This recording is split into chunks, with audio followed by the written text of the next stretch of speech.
तो अगर आप गलती से किसी को मार दो तो क्या आप क्रिमिनल हो? या फिर क्राइम सिर्फ तब होता है जब इंटेंशन होती है? आइए समझते हैं आज पूरे कॉन्सेप्ट को। Welcome to almighty judicial academy. यहाँ मिलती है आपको जुडिशरी प्रिपरेशन और लॉ करियर की बेस्ट गाइडेंस। जब कोई गलत एक्ट गलत इंटेंशन से डायरेक्ट रिजल्ट देता है तब उसे बोलते हैं क्रिमिनल लायबिलिटी। लेकिन एक्सेप्शंस को छोड़ के क्राइम तभी बनेगा जब जो दो चीजें होंगी। वो दो चीजें हैं, पहली एक्टस रियस मीन्स कोई गलत एक्ट हुआ, किसी भी प्रकार का कोई भी गलत एक्ट हुआ उसको बोलते हैं एक्टस रियस। एग्जाम्पल के तौर पे किसी को मारना, मतलब किसी को मारना या चोरी करना, है ना, एक्सेट्रा, बहुत सारी चीजें हो सकती हैं। सेकंड है मेंस रिया, मतलब गिल्टी इंटेंशन।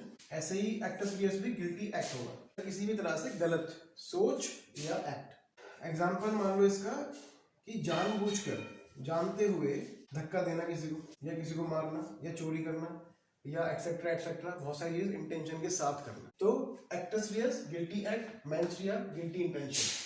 तो जब एक्ट प्लस इंटेंशन मिलती है, मतलब गिल्टी एक्ट और गिल्टी इंटेंशन, मैं लिख देता हूं, गिल्टी एक्ट और गिल्टी इंटेंशन जब होती है देन इज इक्वल टू बनता है क्राइम।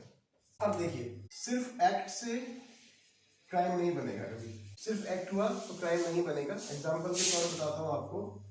मान लीजिए किसी ने किसी को धक्का दिया, गलती से लग गया, ठीक है, अब वो गिर के मर गया। पूरा बताता हूँ, किसी ने किसी को धक्का, मतलब किसी से धक्का लग गया, ए ने बी को धक्का नहीं दिया, सिर्फ लग गया गलती से, और बी गिर के मर भी गया, तब भी ये क्राइम नहीं बनेगा क्योंकि उसकी इंटेंशन नहीं थी। आया समझ?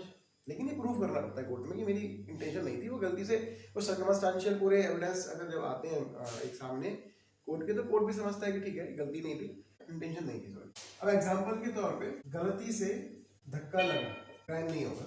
और दूसरा, जानबूझ के धक्का दिया तो क्राइम बनेगा। एक एक्ट हुआ कि इसमें हमने धक्का दिया नहीं ए ने बी को, वो लग गया गलती से और वो गिर के मर गया, यहाँ तक कि मर भी गया ना अगर, और आपकी इंटेंशन नहीं थी, गलती से हुआ, तब भी आप क्रिमिनल, तब भी आपने ऑफेंस नहीं किया है, आप किसी भी क्रिमिनल लायबिलिटी में नहीं पड़ोगे। लेकिन अगर उसमें मेंस रिया, मतलब इंटेंशन जुड़ गई, अगर कि आपने जानबूझ के धक्का दिया और वो गिर के मर गया, देन तब आपने ऑफेंस किया और आप मर्डर के लिए चार्ज किए जाओगे। तो अभी हमने जो पढ़ा, अभी जो हमने देखा है वो है एक्टस रियस, मतलब एक्टस रियस सिंगल और मेंस रिया भी सिंगल। अभी जो हमने सीखा वो था सिंगल एक्टस रियस या सिंगल मेंस रिया। अभी अगर कोई भी 3 4 व्यक्ति, 5 व्यक्ति, 10 व्यक्ति मिलके कुछ करते हैं तो उसकी बनती है joint liability. Consequences of human contact. It can be committed by single individual also and several person also, which can be form a common intention. This will be case of joint liability. तो अगर कुछ लोग मिलके, कोई 5 लोग मिलके अगर कुछ करते हैं किसी के साथ, तब उसको बोलते हैं, अब बनेगी उनकी जॉइंट लायबिलिटी। मैं जो भी आपको यहाँ सिखा रहा हूँ, समझा रहा हूँ, बता रहा हूँ, देन ये एमसीक्यूज में क्वेश्चन बना के पूछ सकते हैं कि ऐसा जब होता है तो क्या बोलते हैं उस वर्ड को। तो आप वर्ड्स पे भी ध्यान रखना, ठीक है। अभी तक हमने अभी क्या था, single act and single mens rea. Then अगर कोई 2 4 5 लोग इसे करते हैं तब बनता है जॉइंट लायबिलिटी, मतलब अगर कॉमन इंटेंशन के साथ करते हैं कोई 4 5 लोग तो बनती है जॉइंट लायबिलिटी। लेकिन अब कुछ सिचुएशंस ऐसी भी होती हैं जहां पर अगर एक्ट प्लस इंटेंशन भी है, मतलब गिल्टी एक्ट और गिल्टी इंटेंशन है, उसके बाद भी क्राइम नहीं बनता। अब कुछ सिचुएशंस में जनरल एक्सेप्शंस लग जाते हैं बीएनएस में, जैसे सेल्फ डिफेंस। अगर किसी ए ने बी को मार दिया अपने सेल्फ डिफेंस में, अपने को ना मार दे वो, या मेरी प्रॉपर्टी में कुछ खराब ना कर दे और उसको मार दिया, देन सेल्फ डिफेंस पे आएगा और वो क्राइम नहीं माना जाएगा। दूसरा, एक्सीडेंटली किसी से कुछ हो गया तब भी वो क्राइम नहीं माना जाएगा। थर्ड, इंटॉक्सिकेशन में या इंसैनिटी में अगर कुछ हो गया, पागलपने में कुछ हो गया, मुझे समझ ही नहीं आ रहा मैं क्या कर रहा हूँ, तब भी वो क्राइम नहीं माना जाएगा, ठीक है। This is general exceptions. अब कुछ सिचुएशंस ऐसी भी होती हैं जहां पे आप एक्ट किसी का हुआ और उस एक्ट होने से जो रिजल्ट आया वो उसी एक्ट से आया। जैसे एग्जांपल के तौर पे बता दूं, मान लीजिए ए ने बी को धक्का दिया और बी मर गया धक्का देके, ठीक है। तो अब क्या हुआ, ए ने धक्का दिया, बी गिरा और बी मर गया, ये तो एक सिचुएशन हो गई। अब एक और सिचुएशन में बताता हूँ। एग्जांपल, ए ने बी को धक्का दिया बी हॉस्पिटलाइज्ड हुआ और हॉस्पिटल वालों की गलती से वो मर गया, उसको बेस्ट ट्रीटमेंट नहीं मिला और तब वो मर गया, देन इसमें जो ए है वो रिस्पॉन्सिबल नहीं होगा। तो इसमें ए रिस्पॉन्सिबल है, यहाँ पे रिजल्ट आया भाई धक्का दिया, गिरा और मरा, इसमें ए रिस्पॉन्सिबल है। लेकिन अब ए ने धक्का दिया, बी हॉस्पिटलाइज्ड हुआ और हॉस्पिटल की बेस्ट ट्रीटमेंट ना मिलने से मर गया, तब ए रिस्पॉन्सिबल नहीं होगा। लेकिन इसमें भी कुछ एक बात है बताऊंगा। नेक्स्ट जंप करते हैं, यहाँ आपने समझ में आ गया ना। नेक्स्ट पे जंप करते हैं। अब देखिए, अटेम्प्ट इज ऑल्सो क्राइम। अगर कोई चोर है, एग्जाम्पल के तौर पर बता दूं, अगर कोई चोर इंटेंशन से किसी के घर चोरी करने घुसा लेकिन वो चोरी करने से पहले ही पकड़ा गया, फिर भी वो चोरी के सेक्शन से लायबल होगा, क्योंकि उसका जो इंटेंशन था वो तो गिल्टी इंटेंशन था ना, गिल्टी माइंड से किया था उसने। ऐसे ही पहले वाला जो मैं आपको बता रहा था कि धक्का दिया, ए ने बी को धक्का दिया लेकिन वो हॉस्पिटलाइज्ड हो गया। अब यहाँ भी तो इसकी इंटेंशन थी धक्का देके मार देने की, लेकिन नहीं मरा, वो हॉस्पिटलाइज्ड हुआ, हॉस्पिटल की गलती से मरा, ये एक अलग बात हो गई। तो ठीक है, उसके मर्डर का चार्ज नहीं आएगा लेकिन उस ग्रीवियस हर्ट का चार्ज तो लगेगा इस पे।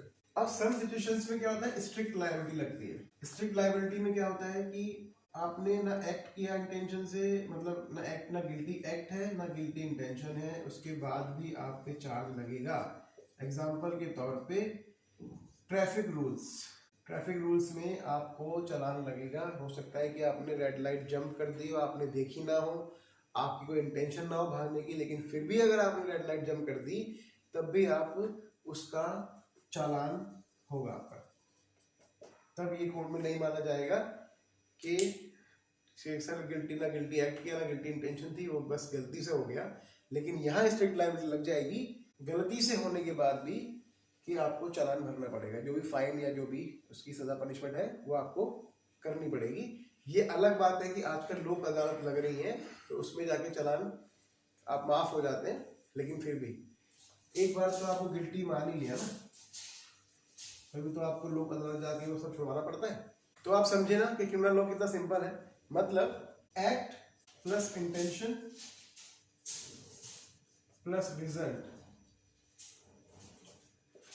Is equal to crime.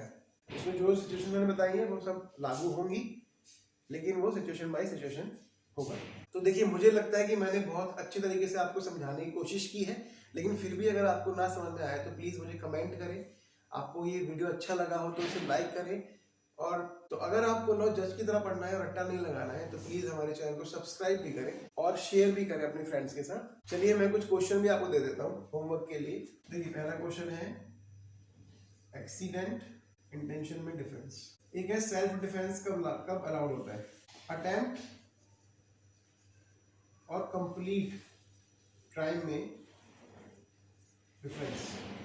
तो ये 3 क्वेश्चंस हैं, जो 3 क्वेश्चन है आपको ये अपने आप से पढ़ना है। अब इसमें एमसीक्यूज भी आ सकता है, लॉन्ग क्वेश्चन भी आ सकता है, शॉर्ट क्वेश्चन भी आ सकता है, ऐसे भी आ सकता है, कुछ भी आ सकता है इन तीनों में से किसी एक में या तीनों की तीनों में। तो इसलिए मैं आपको ये बता रहा हूँ, जो भी मैं क्वेश्चन आपको किसी भी क्लास के बाद दूंगा, हो सकता है मैं हर बार ना दूं, लेकिन अगर मैं किसी भी क्लास में क्वेश्चन आपको देता हूँ तो आप उन्हें लिख लेना कि वो क्लास में, एग्जाम में, आपके एलएलबी के एग्जाम में भी आ सकता है, आपके जुडिशरी के एग्जाम में भी आ सकता है। तो इन तीनों क्वेश्चंस के आंसर आपको मुझे कमेंट में लिखने हैं और मुझे बताना है कि आपको क्या आता है। जितना मैंने बताया चलो उसी के हिसाब से बता देना आज। तो चलिए फिर मिलते हैं नेक्स्ट वीडियो में, जब तक अपना ध्यान रखें। God bless you.